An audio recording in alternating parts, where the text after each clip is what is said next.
Navy ships have been struck. More than 3,000 targets hit. There's also new video tonight showing the moment that American F-15 was mistakenly shot down by a Kuwaiti fighter jet. 2 other fighter jets shot down too. All of the American pilots survived.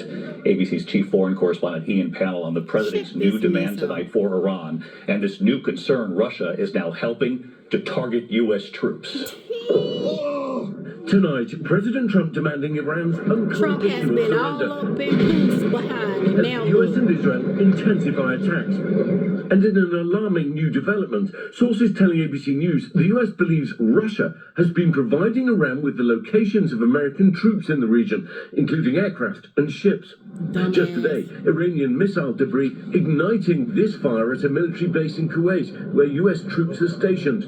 No injuries reported. The White House trying to downplay the impact of Russian interference. It clearly is not making a difference with respect to the military operations in Iran, because we are completely decimating them. But in another sign of potential escalation, tonight 3 US officials telling ABC News the Army abruptly cancelling a major training exercise for a unit of the 82nd Airborne Division that's overseas deployments.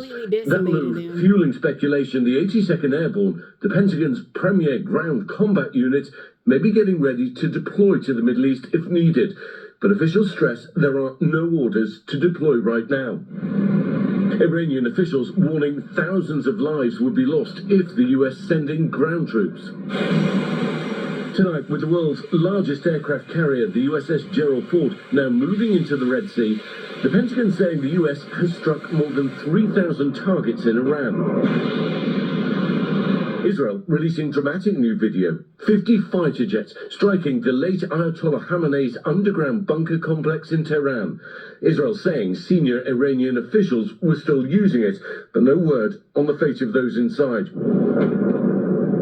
And Israel expanding strikes deeper into Lebanon, relentlessly bombing Beirut in an area known to be a stronghold of the Iranian proxy group Hezbollah. On Matt Rivers on the scene. There's another missile coming in right now. I never thought. You can hear that explosion there. That was the second strike. There was one just before that, and that comes after a series of strikes all day long. And as we move into the night, it could be a very long night for the people down there. Long lines as hundreds of thousands race to escape, warned to evacuate their homes by Israel. And tonight, new details of that horrific strike on a girls' school in southern Iran on the first day of the war.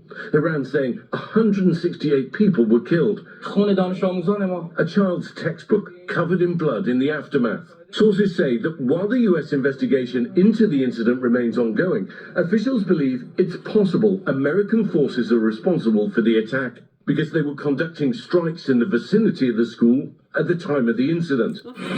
Retired Master Sergeant Wes Bryant, who works in the Pentagon office that assesses civilian casualties, telling ABC News he believes the building was targeted. I could tell immediately that this compound was deliberately targeted.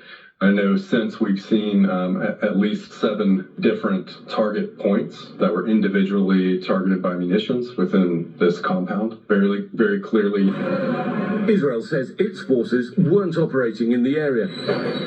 But 6 days since the attack, the US still looking into it, saying it would never deliberately target civilians. We, of course, never target civilian targets, but we're taking a look and investigating that. And for the first time tonight, we're seeing the moment a Kuwaiti warplane shot down an American F-15 fighter jet. In video posted to TikTok, flames shooting out of that US jet as it spiraled to the ground. One of 3 F-15s shot down the same day by friendly fire. Both pilots ejecting safely. Thank you for helping us. And tonight, relief for some Americans still stuck in the region. The US chartering a New England Patriots plane carrying hundreds of Americans home. Overall, at least 24,000 US citizens have left the Middle East since the war erupted. David, the president demanding an unconditional surrender from Iran, something the regime's unlikely to agree to, amid growing concerns about how much intelligence Russia's now giving to Iran to help target American forces. David. Ian Panel leading us off here again tonight. Incredible reporting all week long, Ian. Thank you. And much of the Middle East, as we've been reporting here, now relying on these U.S. interceptors to block those Iranian missiles and drones. President Trump now meeting with several major defense contractors, urging them to boost production. Will there be enough? Here's Mary Bruce. Amid growing questions over whether the U.S. has enough missile interceptors to protect American interests and at least 6 other allies in the region from a barrage of Iranian attacks. Tonight, President Trump meeting with the nation's top defense contractors, urging them to boost production.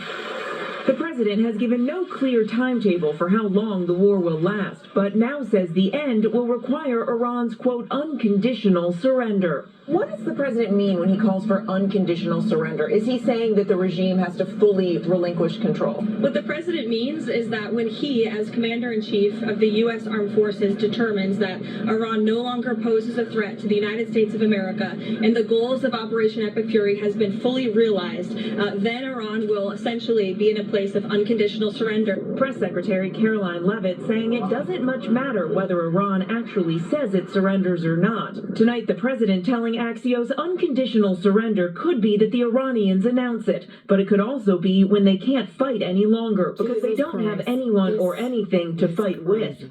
The president says he will have to approve Iran's next leader, but he hasn't said how that would happen. Defense Secretary Pete Hegseth has made this promise. No nation-building quagmire, no democracy-building exercise. Tonight, Trump pledging the U.S. and allies will work tirelessly to bring Iran back from the brink of destruction, making it economically bigger, better, and stronger than ever before.